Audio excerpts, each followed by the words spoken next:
अलमट्टी धरणातून पाणी सोडण्याची कर्नाटक सरकारला विनंती। लष्कराचे 100 जवान नागरिकांच्या मदतीला। घाबरू नका, नागरिकांनी घाबरण्याचं कारण नाही, अजित पवार यांचं आवाहन। पुण्यातील पावसाचा उपमुख्यमंत्री अजित पवारांनी घेतला आढावा, तर आपत्ती व्यवस्थापन कक्षातून घेतला आढावा। पुण्यात सकाळपासूनच रेस्क्यू ऑपरेशन सुरू।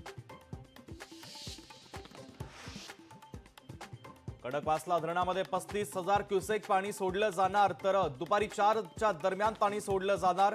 पुणे जिल्हाधिकारी यांनी व्यक्त केली भीती।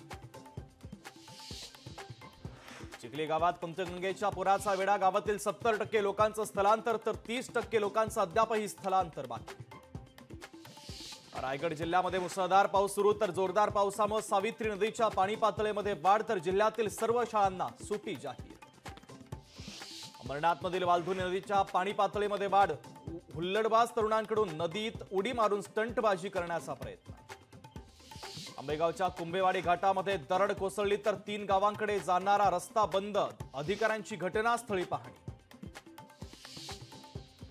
अंधेरी भुयारी मार्गाचा प्रश्न 7 दिवसांमध्ये सोडवावा। आमदार ऋतुजा लटके बीएमसीला दिला 7 दिवसांचा अल्टिमेटम। मुंबईतील शाळा आणि महाविद्यालयांना सुट्टी जाहीर। हवामान विभागाच्या इशाऱ्यानंतर मुंबई महापालिकेचा महत्त्वाचा निर्णय।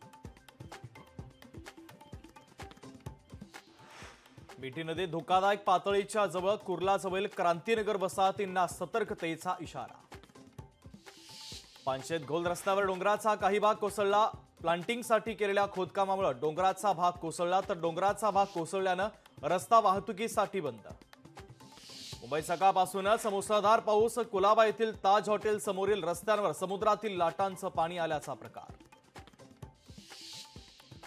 जोरदार पावसामुळे विहार तलावातील पाणीसाठ्यात वाढ, तर पाणी पातळीमध्ये वाढ झाल्यानं मुंबईकरांची पाण्याची चिंता मिटली।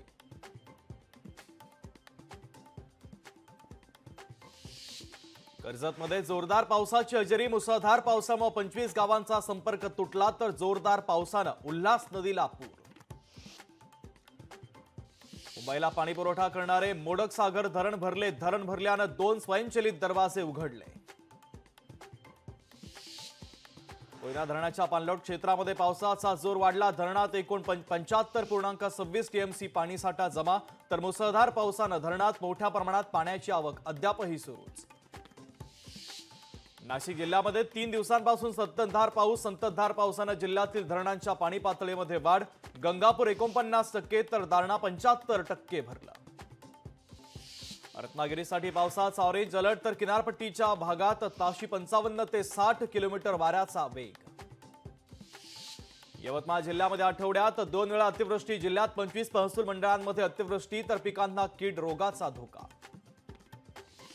खेड दापोलीमध्ये मुसळधार पाऊस। जगबुडी नदी पुन्हा एकदा धोक्याच्या पातळीवर, तर तरखेड शहर बाजारपेठ पुन्हा एकदा पुराच्या उंबरठ्यावर। साताऱ्यातील मर्ढे पूल गेला पाण्याखाली। मर्ढे ते अनेवाडी मार्ग वाहतुकीसाठी बंद, तर सातारा जिल्ह्याला पावसाचा रेड अलर्ट। मराठवाड्याच्या जायकवाडी धरणामध्ये 4.13% पाणीसाठा शिल्लक, तर मराठवाड्याला मोठ्या पावसाची अद्यापही प्रतीक्षाच।